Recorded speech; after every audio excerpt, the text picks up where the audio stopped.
"So you're a king, are you?" the Roman soldiers jeered. "Then you'll need a crown and a robe." They gave Jesus a crown made out of thorns and put a purple robe on him and pretended to bow down to him. "Your Majesty," they said. Then they whipped him and spat on him. They didn't understand that this was the Prince of Life, the King of heaven and earth, who had come to rescue them. The soldiers made a sign, "Our King," and nailed it to a wooden cross. They walked up a hill outside the city. Jesus carried the cross on his back.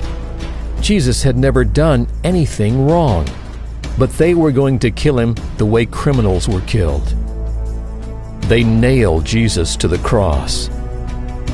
"Father, forgive them," Jesus gasped. "They don't understand what they're doing." "You say you've come to rescue us," people shouted. "But you can't even rescue yourself." But they were wrong. Jesus could have rescued himself. A legion of angels would have flown to his side if he'd called.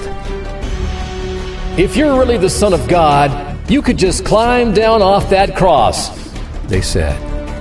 And of course, they were right. Jesus could have climbed down. Actually, he could have just said a word and made it all stop, like when he healed that little girl, and stilled the storm, and fed 5,000 people. But Jesus stayed. You see, they didn't understand it. It wasn't the nails that kept Jesus there. It was love. "Papa!" Jesus cried, frantically searching the sky. "Papa, where are you? Don't leave me!" And for the first time, and the last, when he spoke, nothing happened. Just a horrible, endless silence. God didn't answer.